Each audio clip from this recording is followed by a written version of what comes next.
নূপুৰ বাজিছে দুভৰিতে ৰঞ্জুন নূপুৰেও কান্দেচোন মজিয়াতে শুনাচোন আসলে গীতটি কিন্তু মানে চিন্তা কৰিছিলোঁ মোৰ স্কুলীয়া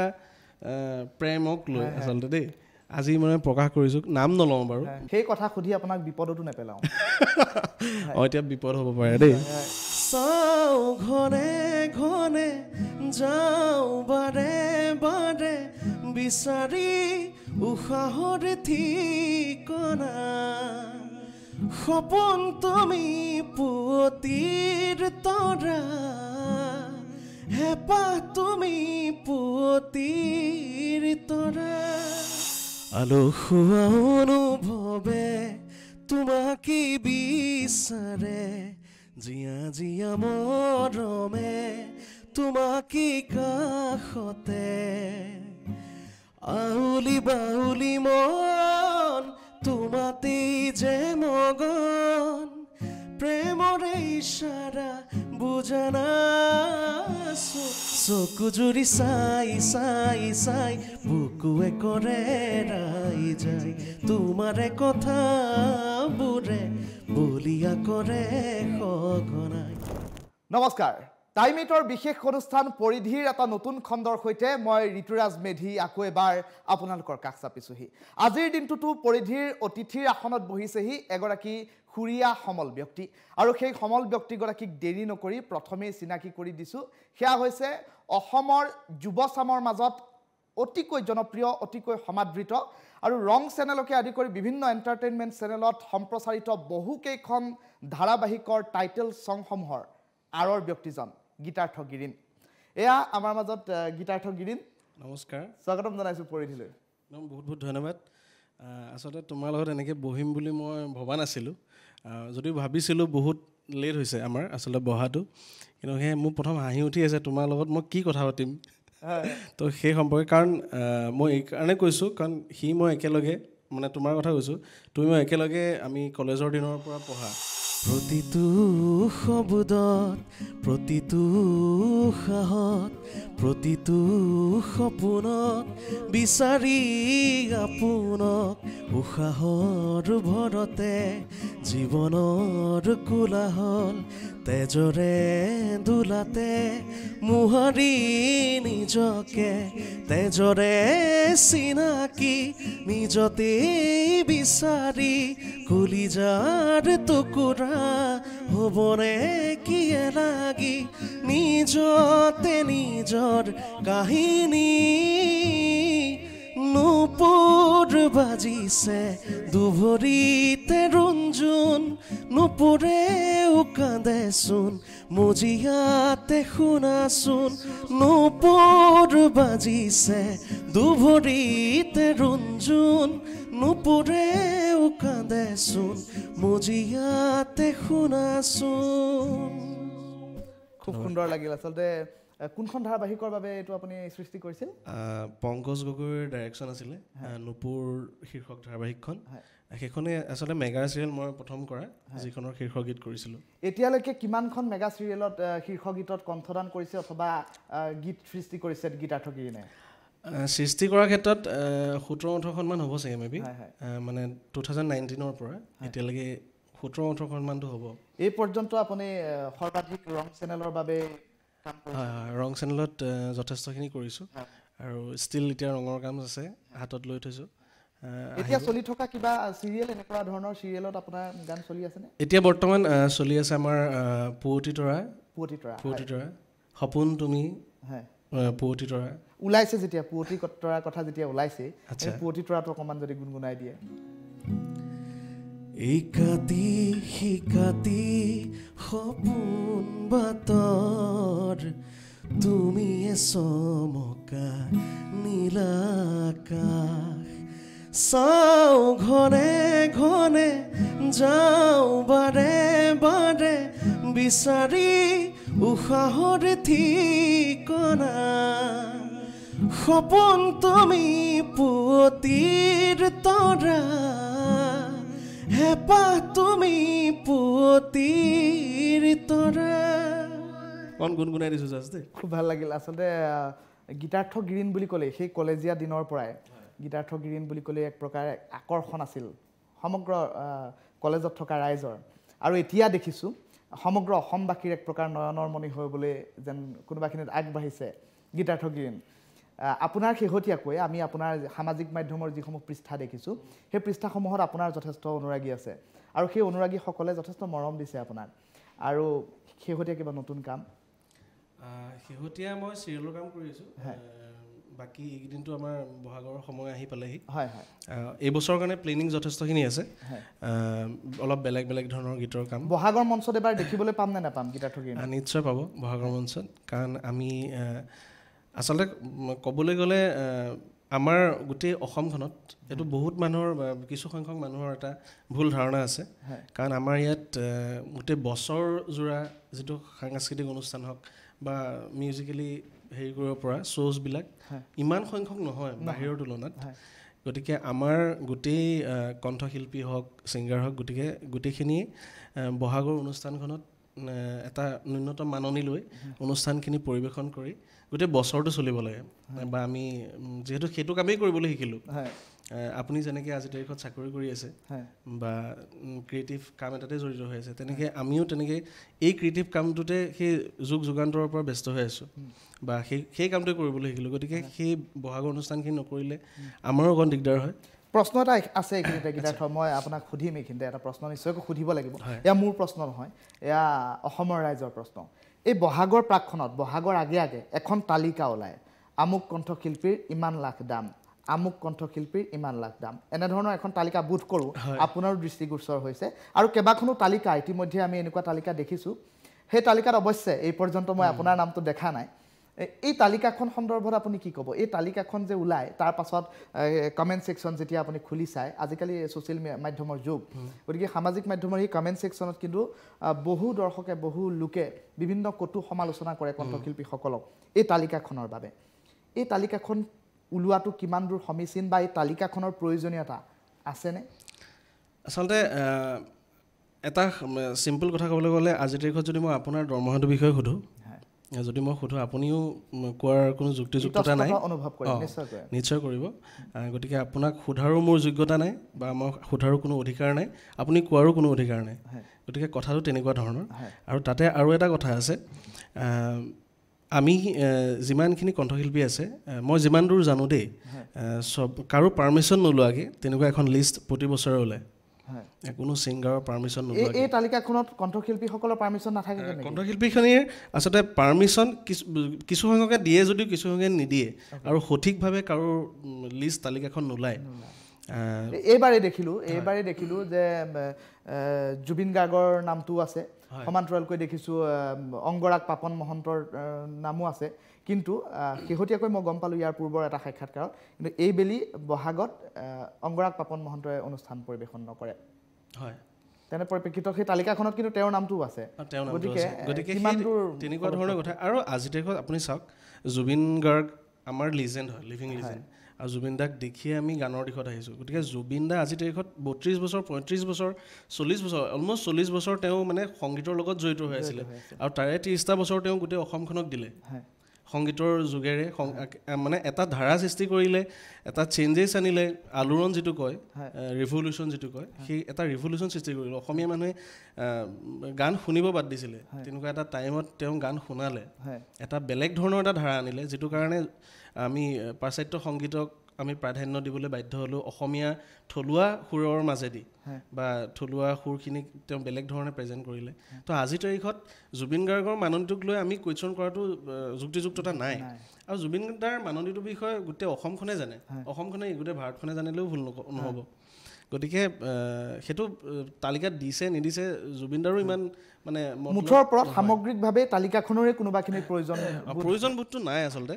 কাৰণ এটা কথা চাবলৈ গ'লে আমাৰ মাননিটো মানে গোটেই কণ্ঠশিল্পীখিনিৰ মাননিটো প্লাছ সমিতিৰ যিটো যোনে আমাক আমন্ত্ৰণ কৰিব তেওঁলোকৰ মাজতহে সীমাবদ্ধ থাকে আৰু তেওঁলোকে আমি লিখি দিলেই বাজেট এটা দিলেই সেইটো বাজেটতে আমাৰ লগত ঠিক নহয় চব বস্তু আমি ক'ৰবাত নহয় ক'ৰবাত মোকামিলা কৰোঁ ডিষ্টেঞ্চ ৱাইজত, ক'ৰবাত নহয় ক'ৰবাত আমাৰ ইকুইপমেণ্টছ ৱাইজত, ক'ৰবাত নহয় ক'ৰবাত আমাৰ ডিষ্টেঞ্চ বা এই গোটেইখিনিক লৈ আমি মোকামিলাকৈ সমিতিখনৰ লগত ডেট ছেটৰ লগত বহুত কথা আছে। তো তেনেকৈ মিলাই আমি এটা মাননি লওঁ, যিটো ন্যূনতম মাননি। গতিকে সেইটোক সমিতিৰ বিষয়ববীয়াসকল প্লাছ কণ্ঠশিল্পীৰ মাজত এটা মানে মোকামিলাৰ মাজেৰে হয়। গতিকে তাত ধৰি লওক বাকী সেই যিখিনিয়ে ডিছকাছ কৰে বা যিখিনি কিছুসংখ্যক লোক আছে সেই ডিছকাছ কৰে সেইটোৰ বৰ যুক্তিযুক্ততা নাই আৰু তেনেকুৱা ধৰণৰ। গতিকে পাতি থাকিম এই বিষয়টো পাতি থাকিম, কিন্তু তাৰ মাজতে গীতাৰ্থ গিৰিণক যিহেতু আজি আমাৰ মাজত পাইছোঁ, গতিকে গীতাৰ্থ গিৰিণৰ আলসুৱা অনুভৱ, গীতাৰ্থ গিৰিণক পালেই আলসুৱা অনুভৱৰ কথা মনত পৰে। আৰু যথেষ্ট সমাদৃত সামাজিক মাধ্যমত হওক অথবা আপোনাৰ যিসমূহ এলবামৰ পৃষ্ঠা আছে, ইউটিউবৰ পৃষ্ঠা আছে, সেই পৃষ্ঠাসমূহত আপুনি ইয়াৰ পূৰ্বেই ৰাইজলৈ এৰি দিছে আলসুৱা অনুভৱ শীৰ্ষক এটি গীত, আৰু যথেষ্ট সমাদৰ লাভ কৰিছে সমগ্ৰ ৰাজ্যজুৰি। আলসুৱা অনুভৱটো অকণমান যদিহে গুণগুণাই দিয়ে নিশ্চয় চেষ্টা কৰি আছোঁ। আৰু আলসুৱা অনুভৱ কিদৰে সৃষ্টি কৰিছিল তাৰ অন্তৰালৰ যদি অকণমান কথা কয়। আলসুৱা অনুভৱটো আচলতে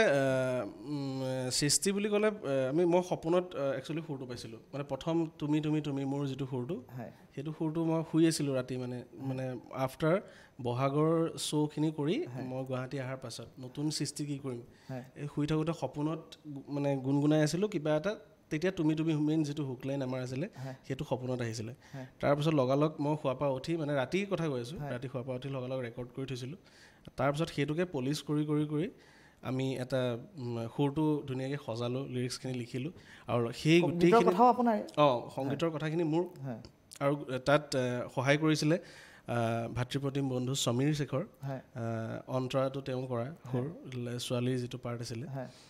সমীৰ শেখৰে কৰিছিলে। তাৰপাছত উদুলি মুদুলি আমাৰ এটা বিয়াৰ পাৰ্ট এটা ৰাখিছিলোঁ। আচলতে বিয়াৰ পাৰ্টটো আমি ভৰা নভৰা কনফিউজত আছিলোঁ। সুৰটো পলাশ দাই কৰিছিলে, মই অকণমান চেষ্টা কৰিছিলোঁ। খালি সেই মুহূৰ্তত পলাশ দা আৰু পাপৰি গগৈ, পলাশ গগৈয়ে মিউজিক কৰে, মোৰ যিমানখিনি গান আপোনালোকে দেখি থাকে পলাশ গগৈৰ নামটো খুবেই ওলায়, পাপৰি গগৈৰ নামটো থাকিবই, তেনেকুৱা ধৰণৰ। তেওঁলোকৰ বিয়াৰ ঠিক এমাহমানৰ আগত সেই গানটোৰ কাম চলি আছিলে।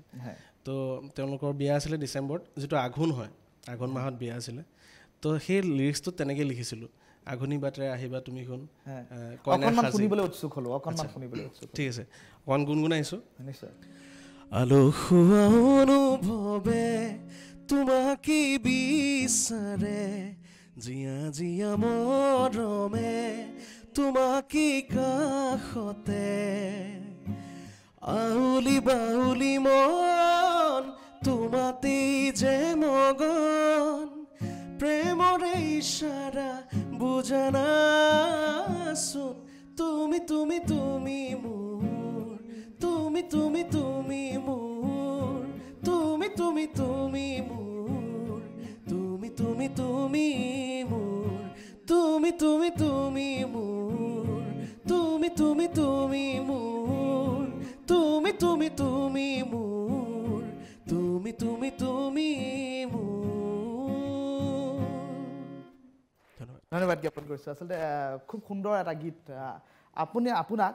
জনপ্ৰিয় কণ্ঠশিল্পী হিচাপে অসমৰ ৰাইজে যিমান আদৰ দিছে, যিমান মৰম দিছে, তাৰ সমান্তৰালকৈ গীতিকাৰ হিচাপেও কিন্তু আপোনাৰ এখন অসমৰ ৰাইজৰ সন্মুখত সুকীয়া আসন আছে। এই কথাটো গীতাৰ্থ গিৰিণে গম পায়নে? মই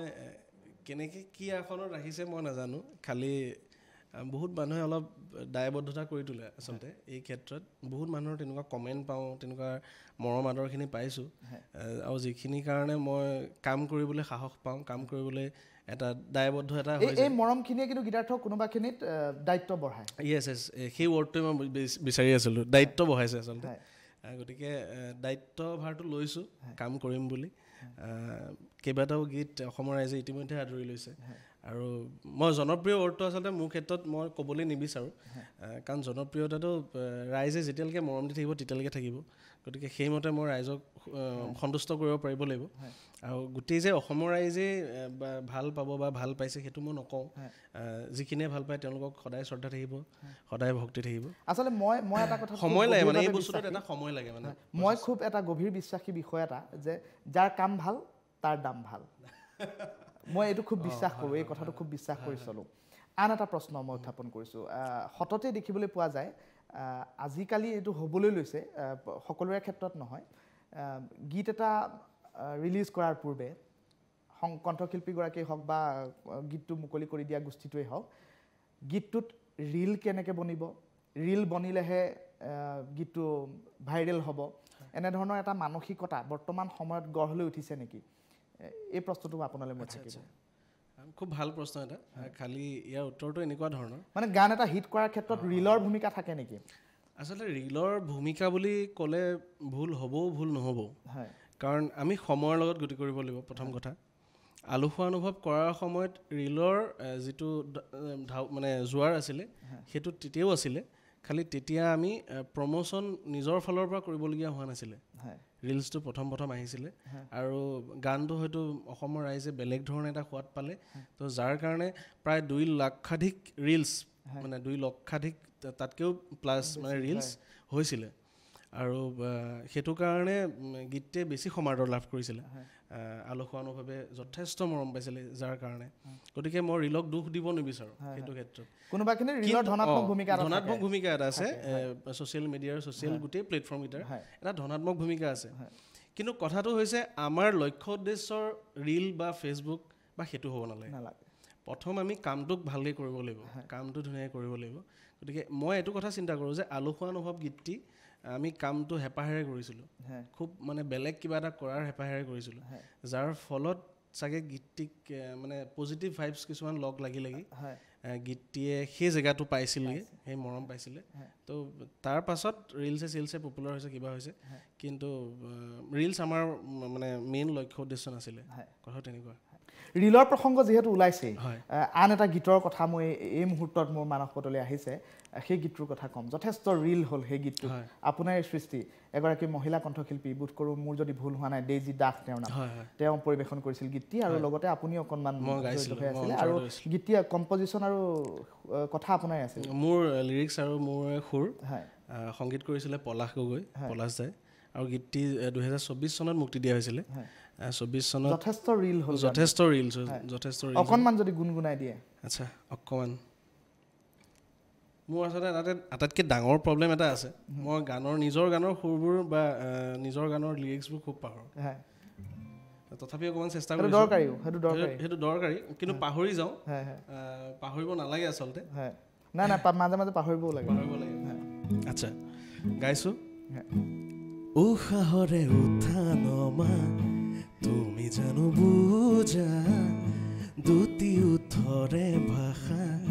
তুমি জানো শুনা ভাল লগাবোৰ বুকুতেনো লৈ যোৱানো কিয় বাৰে বাৰে ৰৈ কেতিয়ানো আদৰিবা হেঁপাহেৰে লৈ চকু জুৰি চাই বুকুৱে কৰে ৰাই যায় তোমাৰে কথাবোৰে বলিয়া কৰে সঘনাই চকু জুৰি চাই বুকুৱে কৰে ৰাই যায় তোমাৰে কথাবোৰে বলিয়া কৰে সঘনাই খুব সুন্দৰ আচলতে খুব মৰম লগা কম্পজিশ্যন আৰু এনেধৰণৰ সৃষ্টিশীল শব্দ আপোনাৰ কলমৰ পৰা নিগৰি থাকক আমাৰ শুভকামনা সদায় থাকিব একদম ধন্যবাদ আপুনি আগুৱাই গৈ থাকক বহুত ধন্যবাদ তোমালৈ আৰু আপোনাক ডাঙৰ এখন মঞ্চত আমি চোৱাটো সদায় কামনা কৰি থাকোঁ গীতাৰ্থ আৰু যেতিয়া এই কলেজীয়া দিনত আপুনি যেতিয়া আমি একেখন বেঞ্চতে পঢ়িছিলোঁ সেই তেতিয়াৰ দিনবোৰৰ কথা শুৱনি আজি যিহেতু ওলাইছে এইবাবে অসমৰ দৰ্শককো আমি জনাব খুজিছোঁ সেই সময়ছোৱাতেই আমি কিন্তু ব্যক্তিগতভাৱে আমি আপোনাক এনে এখন মঞ্চৰ দেখাটো কল্পনা কৰিছিলোঁ আৰু সেই মঞ্চখনত বোধ কৰোঁ আজি কিন্তু গীতাৰ্থ গিৰিণক আমি প্ৰত্যক্ষ কৰিছোঁ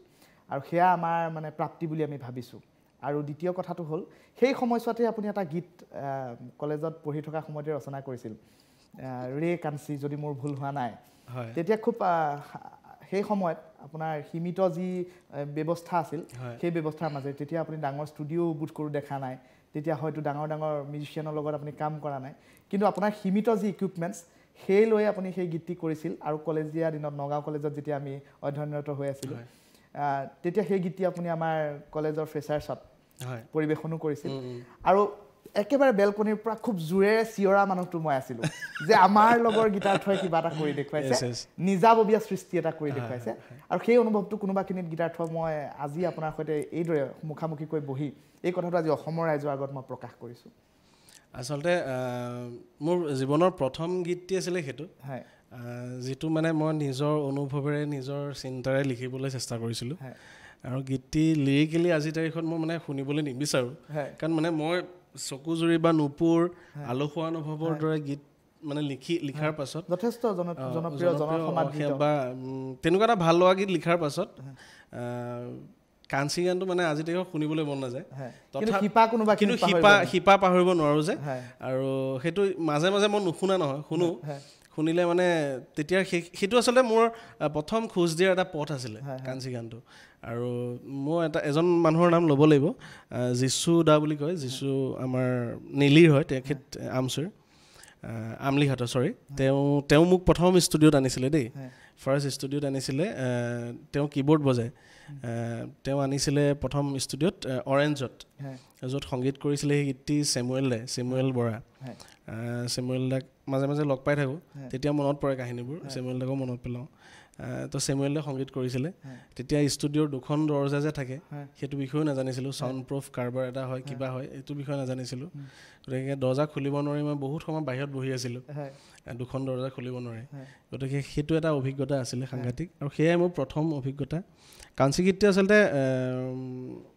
এইটো পুৰণা প্ৰেম পুৰণা আৱেগ পুৰণা আচ্ছা আচলতে গীতটি কিন্তু মানে চিন্তা কৰিছিলোঁ মোৰ স্কুলীয়া প্ৰেমক লৈ আচলতে দেই আজি মানে প্ৰকাশ কৰিছোঁ নাম নলওঁ বাৰু বা সেই মানে গোটেই কাহিনীটোলৈ ঘূৰি নাযাওঁ কিন্তু স্কুলীয়া প্ৰেমেটিক লৈ মই লিখিছিলোঁ সেই কথা সুধি আপোনাক বিপদতো নেপেলাওঁ এতিয়া বিপদ হ'ব পাৰে দেই হে কাঞ্চি ৰে